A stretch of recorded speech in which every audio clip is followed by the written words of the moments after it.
Capricorn, Sun, Moon and Rising. This is your tarot reading for the week ahead. Your spread is almost no different to everybody else's zodiac sign this week. Lots of recurring themes that keep coming through.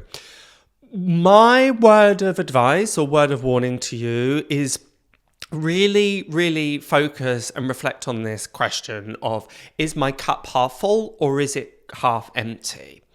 You have the Seven of Pentacles here, the Lord of unfulfilled potential.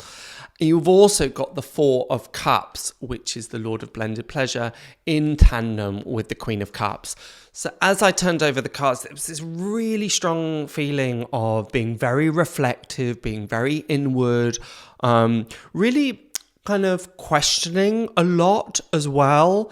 And in some ways, not necessarily picking things apart, but questioning. There's a lot of questioning going on. Is this right? Is this what I should be doing? Is this the way that I should be going? What have I achieved? Is it the right thing? Lots of that. And if anybody knows that way of thinking, it is definitely the Capricorn energy as well. Very hardworking, will put in the hours, will put in the due diligence, but can sometimes feel frustrated with the result.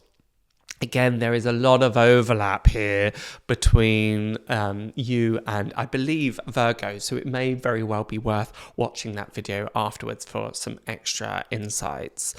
And part of your challenge is going to make sure that, yes, there is value in reflection. There is a value in doing a stock take, a mental stock take, an emotional stock take. How do I feel about this? Am I happy with this? Does there need to be any adjustments? What could I perhaps do a little bit better? What needs to be reshaped? That has real value.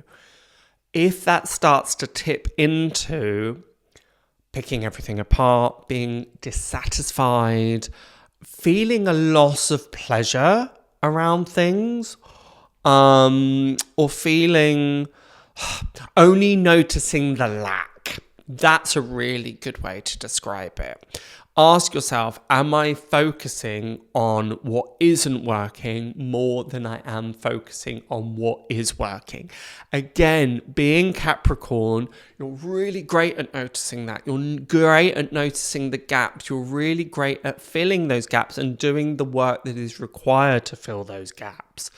But at the same time, we have to, at times, just cut ourselves some slack, give ourselves a huge pat on the back and say, well done for getting this far. Well done on persevering. Well done in putting in the time, energy and effort.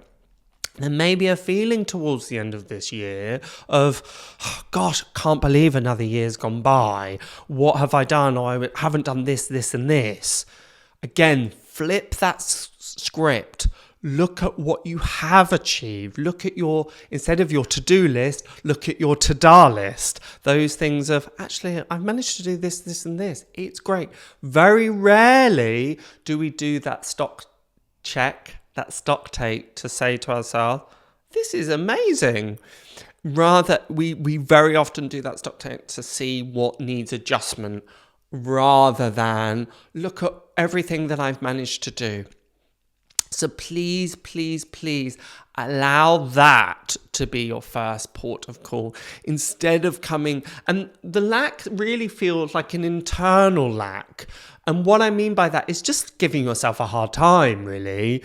And perhaps there's been a setting the bar very high. And again, that can be very worthwhile. It gives us ambition. It gives us something to strive towards.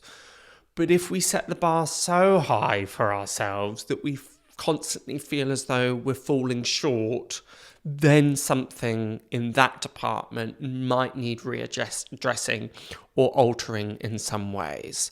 Again, you really have it so strikes me that the countenance, the expression on each of these characters' faces, they look to be quite blunt, quite glum, quite just kind of nonplussed, a bit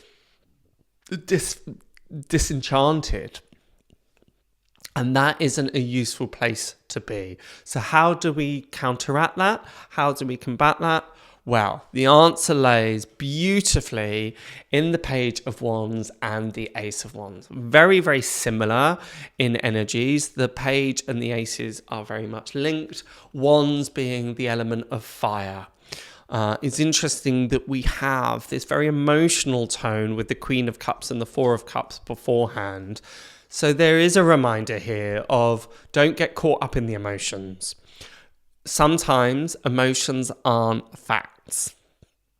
And when the emotions are quite large, they can at times obscure how we perceive things, how we see the reality of things.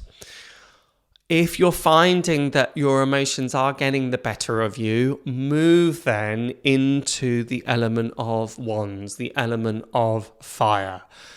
This links much more with creativity, action, dynamicism, doing, really. And the Page of Wands, for all of the zodiac readings that I've done thus far, is the card that is appearing the most. So it really wants to be known this week. And for me, that's about this question of, well, what are we doing that excites us? What are we doing that brings us pleasure? Are we doing things out of rote? Are we doing them just because that's how things have gone before? Are things feeling a little bit monotonous? And again, for all of the signs, you're the one that's probably feeling that the most. So therefore, that tonic, that remedy of looking to those places of pleasure and enjoyment and excitement are going to be even more necessary. Sometimes that can feel like an indulgence, right? We've got this big pile of responsibilities over here and these things that demand our attention, or seemingly so. And then over here are things that we do perhaps for fun or play or just for experimentation or just for the sheer hell of it. But we put those to the sidelines. Sometimes it can feel a bit indulgent or, well, that's not a pressing priority. It is a pressing priority if this side of the quotidian demands, work, housework, all of those, is starting to bring you down, is starting to weigh a little bit heavy, when they're starting to feel more of an obligation or chore rather than something that is just needs to be done, and it can have a kind of pleasure in its own way. And perhaps there's a way of blending these two things together also. These don't have to be discrete. So the question to ask yourself is there a way that I could bring this sense of excitement and this sense of joy and this sense of lightness back into some of these other things that need to be done, that are requirements, but I can enjoy doing them anyway. And by doing that, they may feel lighter, they go quicker, they don't feel so arduous. It doesn't feel like we're wading through treacle quite so much. Therefore, as I said, the most important question for you to be asking yourself right now, this week ahead, is what brings me a sense of joy? What brings me a sense of excitement? What can't I wait to do? What makes me want to spring out of bed every morning? And this isn't about whitewashing and pretending that everything is hunky-dory when there may be challenges, but it's bringing a balance, right? And particularly as we enter into the winter month, and particularly as we start to kind of, we might be feeling a little bit tired after the year. It can just feel like we're wading through life with so much mud on the bottom of our shoes that is making everything feel a little bit heavy. Finally, I would say, and it's a slight repetition of what I said before, but just guard against the Queen of Cups is really useful when it is this introspective nature, when we're looking for deeper answers within ourselves. And we're going inwards and connecting with our intuition, connecting with our heart. That can be great.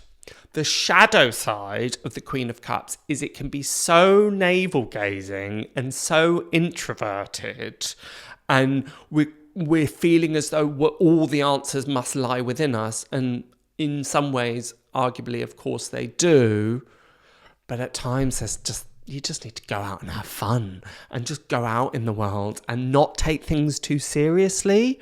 Again, dare I say it, Capricorn can sometimes slip into that modality. So it's, where's the lightness? Where's the fun? Where's the play? Where's the passion? And allow that to be your guiding light for the week ahead. So I hope that helps, and I'll hopefully see you next week. Bye for now.